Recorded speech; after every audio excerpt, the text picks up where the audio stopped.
That right, Janet? You bet, Marty. Janet? Marty? How are you people? Marty, I'm scared. Hello! Playing for Karma here with a new video. This one's a bit more slapdash, as at the time of writing, I'm actually packing up for university. By the time you've watched this, I've likely been there for around a month. My upload schedule is going to be a bit more inconsistent, but I hope you can bear with me. The Pokemon Kanto expansion pack adds a ton of prototype Pokemon that Game Freak intended to put into Pokemon Red and Green, but cut for various reasons. Just like any Pokemon, they were assigned index numbers in the game, and when scrubbed, they became MissingNo. Today, I'm doing a bestiary on all the fully evolved prototype Pokemon. Information on these Pokemon is a bit iffy. Some had learn sets, some didn't, some had front sprites, some didn't, and so on.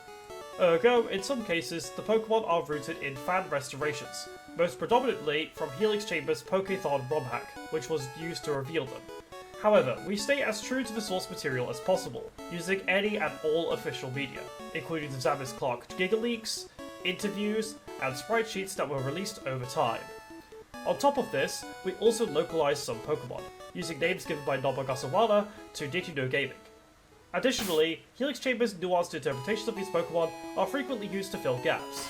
We sometimes assign newer types to these Pokemon where applicable though. For example, we made Omegadge a Steel type for type diversity, though it may have been an Electro type if it made it into the final game, since, well, Steel never existed.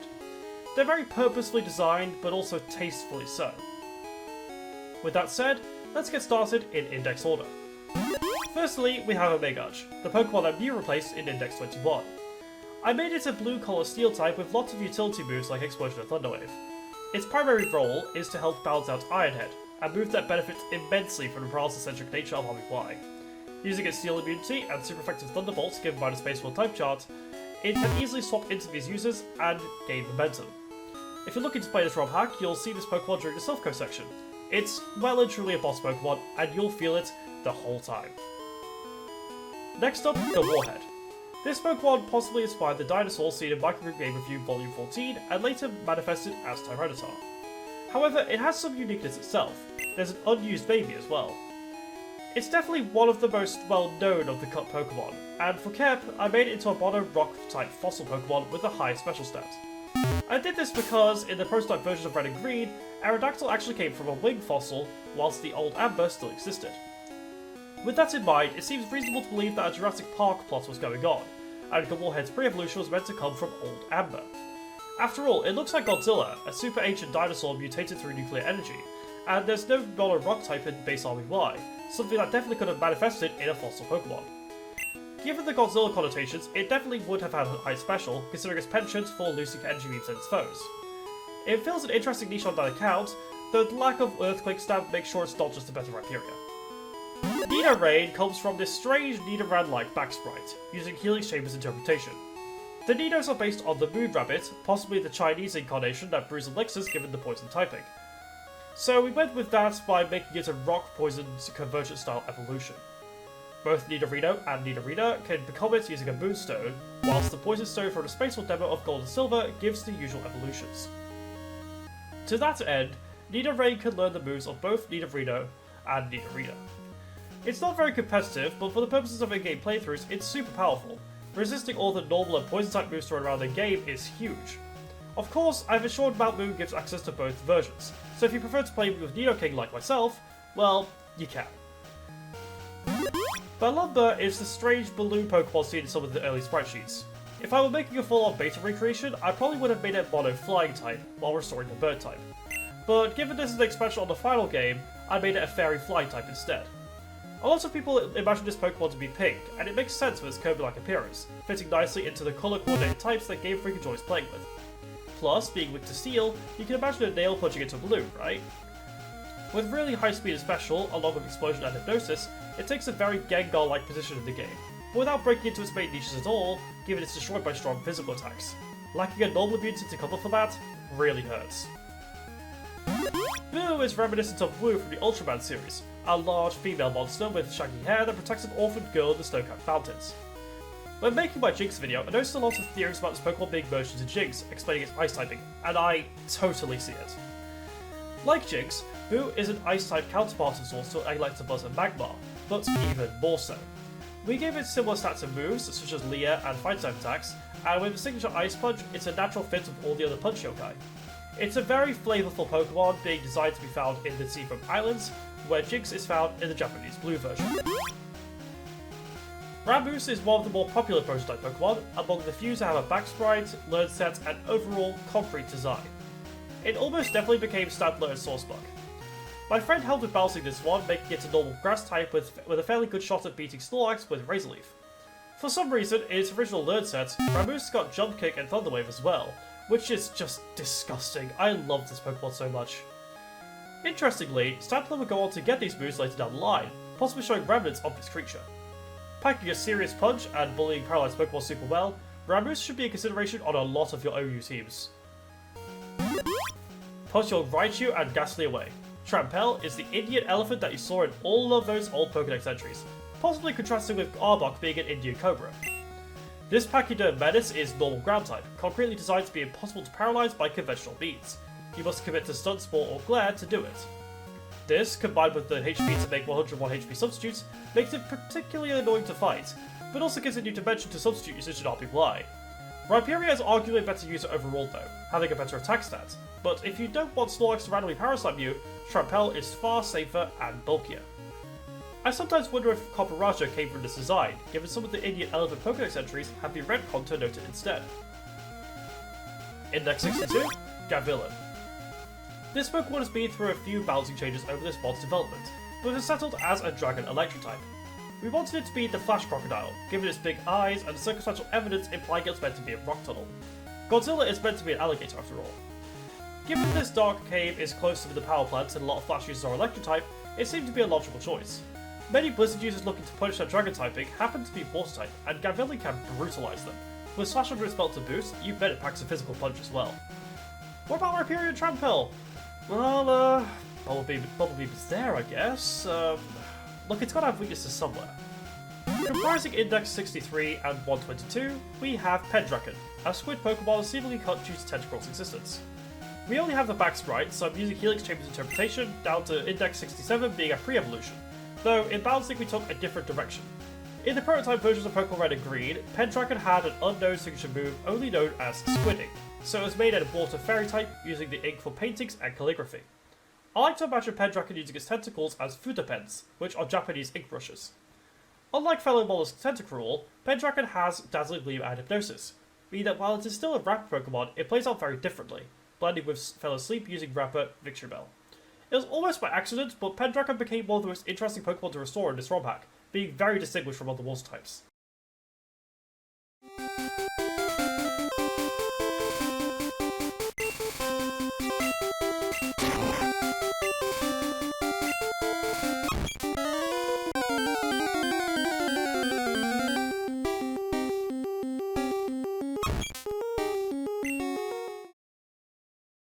Speaking into Index 67, we have Cactormus, one of the few MissingNo Pokemon to have a cry. This Pokemon is pretty straightforward, it's just a cactus creature. Its bony legs stand out though, so we made a decently fast grass ground attacker. The typing is vaguely gesturing towards its desert origins, which comes with the bonus of making it a convincing check to electric types. Movable wise, because its signature move was known to be Barrage, we gave it a focus on multi-hit moves like Pin Missile and Spike Cannon, which happen to fit its cactus aesthetic. Considering the weakness of RB-wise multi-hit moves, it's largely a flavorful Pokemon, but it's very fun to use in game for its unique move pool and proximity to Erica, since we made it a game corner prize. Look, it was really difficult to fit into Kanto's landscape, it's very clear why this thing was removed. There are alternatives to it. Kanto's Bully of the Sea, Sharpoon, benefits a lot from KEP's added types, allowing us to make it a water steel attacker with Sword Stats and Iron Head. It was likely cut due to the sheer amount of water types making it hard for it to distinguish itself. Here, thanks to the steel typing building on the Harpoon side of things, it most definitely can. Set up some paralysis and watch as it locks down endgames with RNG fueled glee. Even steel types aren't safe for its Hydro Pump. Sharpoon almost definitely went on to inspire Sharpedo, with Golden Stilps and Gore seemingly progressing from it as well. It's a weird history for sure, and you could probably make a whole video about it. Index 79 and 80 features Jabetta, as two-stage line of Siamese fighter fish Pokemon. These are among the few prototype Pokemon to have learn sets, showing in learned moves like Jump Kick and Counter. Jabetta was likely absorbed into Poliwrath, which explains the fighting type that Poliwrath has. Whereas Poliwrath is an Amnesia Sweeper in Vanilla, Jabetta has Drill Peck and more diverse fighting coverage, focusing it as a physical attacker. While disincentivized from using Blizzard, grass types still need to be careful. Index 86 and 87 don't have a clear Pokemon associated with them, just these two nondescript pack sprites, but Helix Chamber believes it may be a Sumo Ninja Frog line seen in the Golden Silver's prototype files, calling them Ribito and Croakozuna. With that in mind, I decided to make them Water Dark types with Hariyama style stats, given that despite their ninja aesthetic, they're rather pudgy and don't seem too fit for speed. This also lets them use a normal weakness given by the Spaceport Dark type for one of the strongest counters available, putting Chansey to shame. I wanted the Dark type's normal weakness to be turned into a strength, promoting some interplay while trying to swing for a KO. Next up, we have Iguanarch. Helix Chamber interpreted this line as a Chinese boss dragon called Cryothem, but considering green iguanas saw mass worldwide exports in the 80s and 90s, especially in Asian countries, it seems far more likely that it was an iguana. You can see the results of those mass exports today, with places like Florida in America notably being overrun with invasive populations born from escaped or released pets. Anyway, I made Iguanarch a pseudo-legendary Pokemon, being a second 500 BST dragon. I did this for multiple reasons. Iguanas get huge in real life, up to 6 feet long, and often become too much for their keepers to handle because of this. I wanted to reflect that in this Pokemon while giving the very barren Mono Dragon type some utility. Iguanarch is a bona fide speedster, featuring moves like Slash, Surf, and Thunderbolt to attack on multiple fronts. It possesses some utility moves too, chiefly Glare, making it one of the most interesting process spreaders available, given nothing is immune to Glare. Yep, not even Gengar. Guardia is the unused Marowak evolution that we speculated about for decades, which explains why Marowak was just Sandslash but worse in every stat in this game. Many would immediately say to give it thick club levels of attack, but I say to you no. That's unimaginative, contrived, and not how RBY would do it. I want to balance RBY Marowak, not import GSC Marowak. I took the angle of giving it a higher special stat to use Blizzard, and the bulk to use Counter, things Marowak originally had over Sandslash and RBY. This, coupled with a less min-max stat spread, feels far more authentic compared to what's usually done with these Pokemon. With sword stats being accessible through tradebacks, Guardia is an extremely powerful ground-type bruiser. Comprising Index 159 through 161, we have Gorotora, the final evolution of what seems to be the poster child for prototype Pokemon, Kotora, also known as Taika. You may be aware of Rhytora or Strigar, but that was exclusively Gold and Silver. Yes, this line of Pokemon was actually cut twice. I made Gorotora a bulky electric type with moves like Body Slam and Earthquake. The bulky stat line aims to optimize Jolteon's pigeonholed role as an electric type that deals with Zapdos, by resisting electric and flying at once. So with Gorotora, we extended this to electric types in general by giving it Earthquake. Since I developed Gorotora, Sandy Shocks has been released and does this far more effectively, using its ground typing to outright ignore Zapdos' Thunderbolt, and squash Gorotora. However, Gorotora still fulfills its role nicely while having a different offensive direction, and is found very early in the ROM hack. Look for it in Viridian Forest. The most famous prototype Pokemon by far, Gorochu was the intended evolution from Raichu, giving us dreams of the coolest Pikachu-like creature for decades. A Thunder God with Horn Drill that was cut for balancing reasons, it was clearly meant to be crazy. Here you can see it as a Raichu that actually does damage, getting a tiny boost to all stats, letting it actually OHKO ground types and Surf.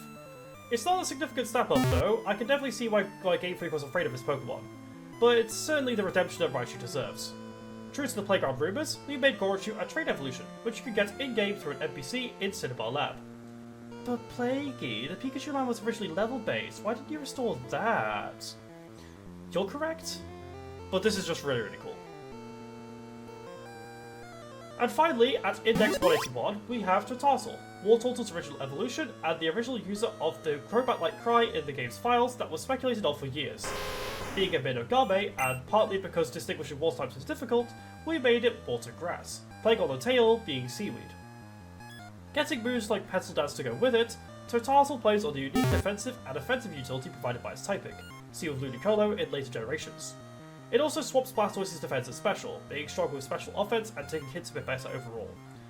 In this ROM hack, Totata replaces Blastoise as Wartortle's evolution, at level 36, while Blastoise evolves from its original pre-evolution, Blastyke, which is found in the wild.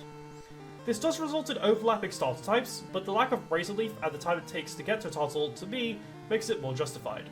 Otherwise, it is a nightmare to make this Pokemon distinguish itself. There is a water for almost every dual type in this hack, it's insane. That's about all I have. thank you so much for supporting this ROM hack. The feedback has consistently been very strong. It's going to be released in December 2023, which I did put in the trailer, but a lot of people in my comments didn't seem to see. I hope this helps. I have some Spaceball Pokemon I could also go over, but I'm going to do this at a later date. I want to dedicate a specific video to those ones. And I should probably just get back to my studies now. Thank you all for your support. I'm very surprised I even got to university. This was Pokemon Karma, and I'll see you all next time.